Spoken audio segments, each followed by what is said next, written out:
अभिनंदन करता हूँ। मैं कहना चाहूंगा मेरे भाइयों बहनों कि अपने 5 तारीख को आने देने का काम मुझसे हम सब किसान करते हैं, ये आप सब जानते हैं। 50 लाख की लागत में गोलकोट का निर्माण होता है, उस पर चलने वाला किसान है। मेरी सहित आप सबकी पंचायत मुख्यालय पर सीनियर स्कूल का निर्माण हुआ, उसमें पढ़ने वाले बच्चे हमारे खेतों में पानी पहुंचाने के लिए आप इस बात के लिए हमारे मंत्री जी का अभिनंदन कर रहे हैं। उन्होंने गोला ताले सुनता आप मेरे तो शायद मुझे लगता है कि मैं आगे चलने तक सरकार की योजना को बोल सकता हूँ और केवल किसानों के लिए बात कर सकता हूँ। और बात केवल किसानों की नहीं है, चाहे वो रकम हो पदार्थ चुके जोरदार तालीम देकर स्वागत करें, जोरदार तालीम देकर स्वागत करें, अभिनंदन करें।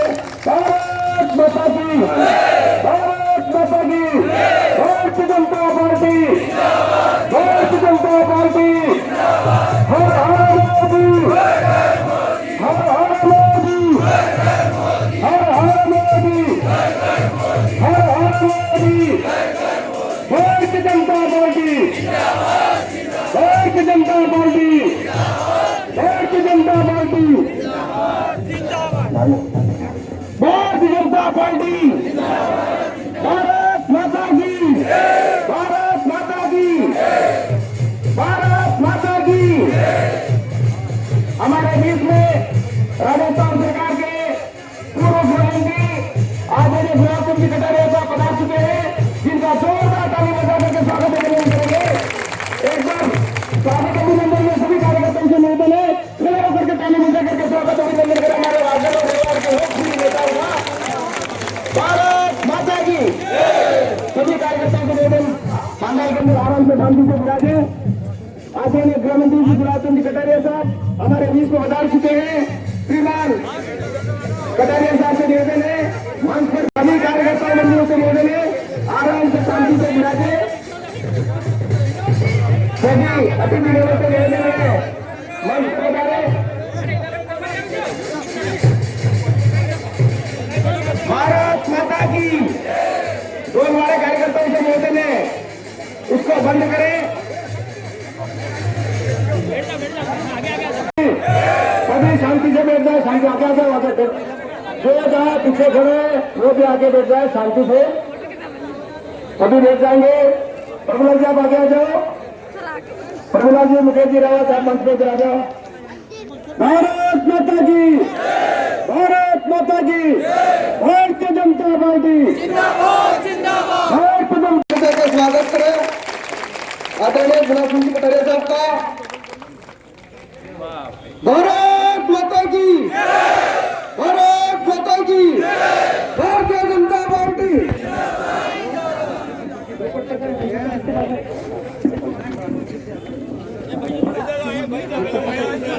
वार्ड नंबर 23 से बहन अनिता जी माल, आप सबका आशीर्वाद मिले, आप सबका सहयोग मिले, आप सबका मेरी ओर से मंडल की ओर से तेजी से आपका हार्दिक स्वागत करते हुए मेरी बात को बताओ।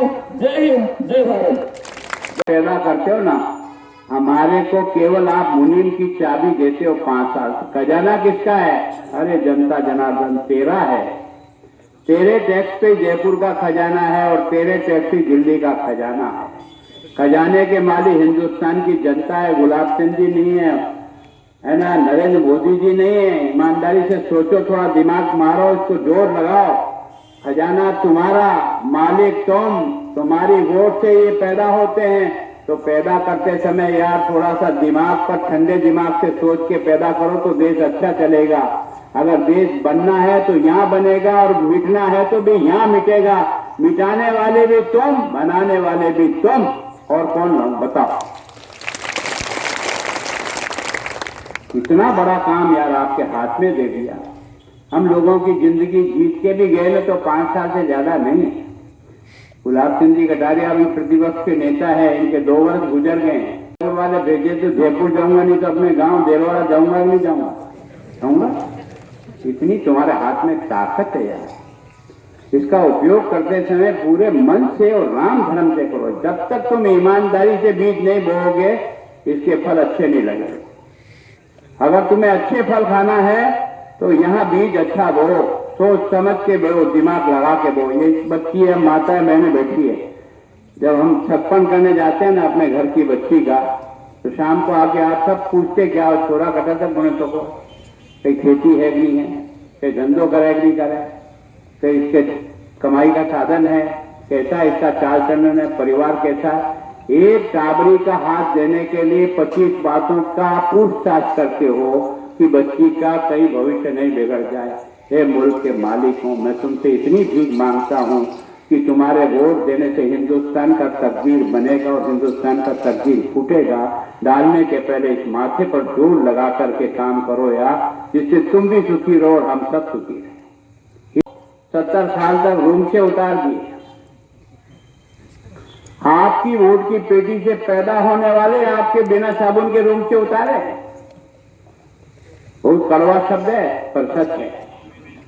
सारा का सारा देश भ्रष्टाचार की भट्टी में जलाने वाली कांग्रेस ने इस देश में जिस प्रकार के हालात पैदा किए ना, अगर नाली में भी ठोकर मारो ना तो अंदर से बोलेगा मैं रेतड़ा हूं या सीमेंट नहीं है, कहता है ना।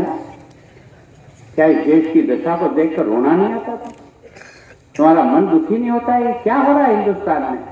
हिंदुस्तान में फिर नीचे तक का ये क्या भ्रष्टवाड़ा आ गया। और आप और मैं गाली जिसको देते, पटवारी साहब पैसे खाते शानदार का खाएंगे यार। जिसका बाप चोर होता है उसकी औलाद चोर पैदा होती है। औलाद का दोष क्या है यार? औलाद का क्या दोष है? और ये बाप पैदा कौन करते हो? आप करते हो, अपनी वोट की पेटी से पैदा करते हो। इन हत्यारों को यहां पैदा करने के बाद अगर देश लुट जाए तो दोष तुम्हारा है कि उसका है जो यहां चुनाव जीत के गया? आपका दोष है। आगे भी जब कभी भी होगा ना, ये दोष आपका होगा। इसको बहुत गहराई से सोचो। ये वोट की दुनिया तो चलती रहेगी, होता रहेगा, पर ये सब आपके हाथ में है। आपने देखा ना, हिंदुस्तान में एक ऐसी पार्टी थी कांग्रेस, जिसका राज आपका मेरा सब जगह राज ठाकरे था ईमानदारी से। आप जो यहाँ बैठे उनमें से भी अधिकार से माता पिता कांग्रेस को वोट देता कर जुलूस निकालता था। 2 बेलों की गेड़ी अमर रहे, मेरे घर वाले भी देते थे। कभी ये कांग्रेस अच्छा काम करती थी, धीरे धीरे चोर लुटेरों की पार्टी बनकर के सत्यानाश कर डाला देश का। इसलिए इनको लोगों ने ठोकर देकर बाहर निकाल दिया। पिछले 2004 से जब से मनमोहन सिंह जी आए तब तो कांग्रेस ने पराकाष्ठा पार की। राजनेताओं पर छोटा छोटा बच्चा फीती कसता था, चोर बेटा चोर। कपड़े देखकर वो जानता नहीं था, नाम नहीं जानता ये नेता कौन है, पर करप वाला कपड़ा सफेद छक देख के कहता है डाकू बेटा डाकू। कभी इस कपड़े की इज्जत होती थी, नेता के नाम से बड़ा सम्मान होता था। ये कोई गरफूक तमाशा देखने वाला महाभारत का सेवक, अब लूटने वाला। 4 से लेकर के 14 के बीच में आपने देखा कोयला खाकर नेताजी जेल गया कि नहीं गया? है ना? क्या कोयला खाने की चीज है? फिर भी खा गए, है नहीं खाया? सीमेंट खा करके जेल गए, है नहीं गए? मतलब क्या इस दशा बनी है? वो टेलीफोन का तार खाकर सुखराम जेल गया कि नहीं गया? गया। और महाराष्ट्र के मुख्यमंत्री अशोक चौहान जी मकान खाई गया और जेल गया। कलमंडी साहब खेल का सामान खा के जेल गए, एक नहीं गए। और अभी घास खा करके जेल में पड़ा है कि नहीं पड़ा? लालू पड़ा है। सारे नेताओं ने जिस प्रकार का काम की है, तो कांग्रेस के इस कर्मों के कारण से कांग्रेस नीचे गिरी है, लोगों के मन से हटी है। बाकी अच्छी पार्टी थी लेकिन यहां चली गई। ये एक दिन में नहीं गई, कई दिनों से गई है और इसके कारण से इतना इसका पतन हुआ है। भारतीय जनता पार्टी कैसे उठी? भारतीय जनता पार्टी को जब हम यहाँ भाषण देने आते थे ना, आपके यहाँ तो बहुत कम दे पाए, लेकिन जब हम कोई बांसवाड़ा में पता है दवे हम जब भाषण करते थे तो जाजिम पे 5 आदमी नहीं बैठता, 5 आदमी। क्योंकि हमने राजनीतिक पार्टी किसी नेता की चाकरी करने नहीं बनी है, न तो हम किसी नेता के नौकर हैं, न उसके घोड़े हैं सवारी के। किसी के दिमाग में नेताओं के आते तो दिमाग से निकाल दो। ये बीजेपी किसी नेता की गुलामी करने के लिए कार्यकर्ता पैदा नहीं हुआ। ये माँ भारती से, धरती से प्यार करता है, देश से प्यार करता है।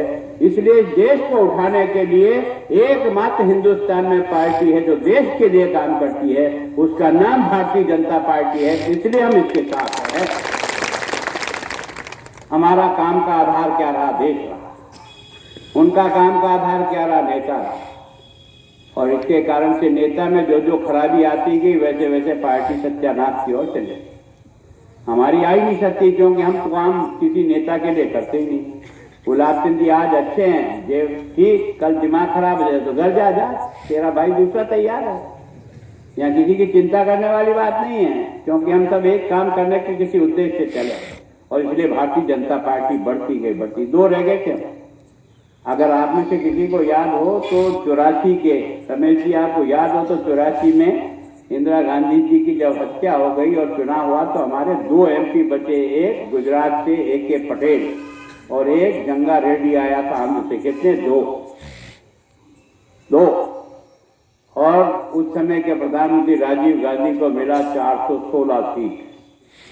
उनको इतनी टेस्ट आ गई कि हम 400 जीते। हम यूं 2 उंगलियां ऊपर की थी, 2 उंगलियां। क्या मतलब समझ में आ गया आपको और मेरे को? हमारे लिए की उसकी उस 2 उंगलियों को देखकर हम जो काम करने वाले लोग थे, हमने कहा तेरे घमंड को चूर नहीं करे तो जवानी को लानत है।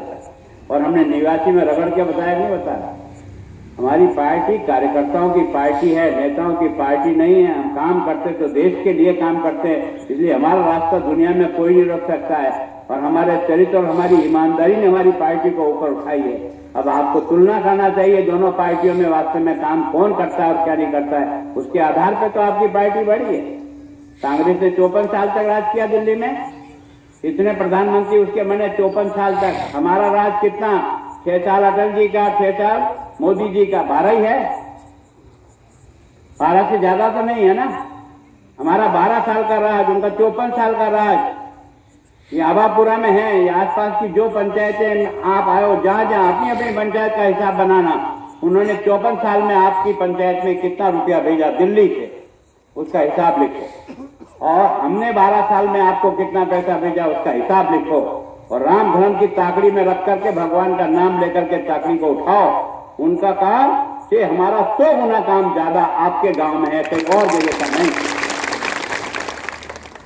हिंदुस्तान के प्रत्येक गांव को आबादी के आधार पर डामर की सड़क से जोड़ूंगा, उसका पैसा दिल्ली से भेजूंगा। आपके इस आदिवासी एरिया में 250 तक की आबादी के गांव को डामर की सड़क से जोड़ने का करोड़ों रुपया अगर किसी ने भेजा, उसका नाम अटल बिहारी वाजपेयी है या नहीं? तुम 54 साल तक राज करते रहे, टोकरिया ने भेजा सड़क का, ठोकरे खाते रहे हम। पैसा तो वही था जो तुम्हारा है और आज भी वही है। खजाना कौन सा? आपका, आपके टैक्स का। कांग्रेस के पास भी वही खजाने की चाबी 54 साल तक रही और हमारे पास खजाने की चाबी 12 साल तक रही। हमने 12 साल में आपके गांव में और आपके स्वयं के गांव में और इस एरिया में करोड़ों करोड़ों रुपया खर्च करके जिस प्रकार का विकास किया, ये क्यों नहीं कर सके? ये टांका मार जाते थे पैसे का, इसलिए धरती पर पैसा नहीं आता था, लोगों की जेब में पैसा जाता था, इसलिए विकास नहीं होता था। पैसा तो था। ये जो राज करने का तौर तरीका है इनका, उसके कारण से हुआ। अभी आपका नरेंद्र मोदी आया, आपने देखा होगा ना, गैस का चूल्हा भेजा। कांग्रेस तुम नहीं भेज सकते थे उस गरीब की माँ बहन को? तुम आंखें फोड़ रही थी 50-60 साल से, तुम्हारे दिमाग नहीं चलता था क्या? अरे गैस हिंदुस्तान में पैदा होती है, अगर सब लोग उसका उपयोग कर सकते थे, गरीब क्यों नहीं कर सकता है? और इसलिए उसको मुफ्त गैस का कनेक्शन 2.5 करोड़ बहनों को दिया नहीं दिया यार, दिया नहीं दिया। दिल्ली से आया था, दिल्ली से आया था। पैसा कहां से आया? ये प्रधानमंत्री आवास पैसा कहां से आया? पहले भी आता था, उसका नाम था इंदिरा आवास। याद है किसी को इंदिरा आवास? इंदिरा आवास की लिस्ट में नाम लिखाने के पहले प्रसाद चढ़ा के आना पड़ता था देवता के, तब तो नाम लिखता। क्या हकीकत है। और उसके बाद जब भी किस्त चुकती ना, तब भी चढ़ाना पड़ता, तब किस्त आता। और बनाया कहाँ? वहां जंगल में एक तरफ, जहाँ न पीने का पानी है, न वहां बिजली है, न वहां सड़क है, न वहां स्कूल है। तो क्या झक मारने जाएगा वो? वहां रह करके क्या करेगा? अपने बच्चों को लेकर के क्या करेगा? और इसलिए उसके वो सब बांधने और खिड़कियां खोल ले गया लोग। अब वो ताबूत बोलते अंदर से, हम यहाँ इंदिरावास है, हम वहाँ इंदिरावास है, बोलते कि नहीं बोलते रात को। और ये देश का प्रधानमंत्री का काम देखो, इसने कहा कहीं जाने की जरूरत नहीं, तुम्हारे खेत में बनाते हो तो खेत में बनाओ, पुराना मकान तोड़ के बनाना चाहो तो बनाओ, तुम्हारे जानवर का ढालिया है उसमें बनाना चाहो तो उसमें बनाओ, मैं तो तुम्हारे खाते में 1,48,000 रुपया ये डाल रहा हूँ, तुम्हारी मर्जी है, जैसे बढ़िया से बढ़िया मकान मेहनत करके बना सकते हो तो बनाओ, बोलो ये पैसा भेजा कि नहीं भेजा, ये पैसा दिल्ली का है कि नहीं है। घर को 1,48,000 रुपये का मकान का पैसा भेज सकते हैं। ये देश का प्रधानमंत्री चोरों को बाहर निकालने के लिए, जिन्होंने 60 साल तक इस गरीब की मेहनत का पैसा खा करके मोटे मोटे हो गए थे ना, उसको समाप्त करने का काम किया जनधन के खातों में। ये जनधन के खाते खोलो, जनधन के खाते खोलो, जनधन के खाता खोलो। अभी पैसा किसमें आता है आपका? सारा खाते में आता है, थैला लेकर नहीं आता है तहसीलदार साहब बांटने। पहले बांट के जाता ना तो शाम का आधा थैला भर के ले जाता था, नहीं ले जाता था? राम धर्म से बताओ यार, ले जाता था। मेहनत तुम्हारा, काम तुम्हारा, पैसा तुम्हारा, और तुम्हारे नाम से निकला हुआ पैसा खा के जाता था। क्यों? क्योंकि नगद बांटने आता था तो उसका ईमान इधर उधर हो जाता। राजीव गांधी स्वयं ने मेरे उदयपुर की पब्लिक मीटिंग में भाषण दिया गांधी ग्राउंड में कि मैं 1 रुपया भेजता हूँ, उस गरीब तक जाते जाते 15 पैसे रह जाते हैं, 85 पैसे बीच के चोर खा जाते हैं। इन सब चोरों को निकालने का काम ये जनधन का खाता है। ये सर नरेंद्र मोदी की अकल से हुआ। और आप सब किसान जिसके जमीन खाते लिखी हुई है, उसके हर 4 महीने में 2,000 रुपया खाते में आके जमा हो रहा है कि नहीं हो रहा है? हो रहा है ना। 3 किस्तें आ गई 36,000 रुपया बिना बात। पूरा का पूरा 11 बजे बनाया, इसका मतलब कोई गलती हुई होगी तो आज डांट पड़े। डरता बैठा गया मुख्यमंत्री लुंगी लगाए हो। मैं आपको सच घटना बता रहा हूँ। आदमी के मन में कितनी पीड़ा होती किसी बात की तो उसका परिणाम निकलता है।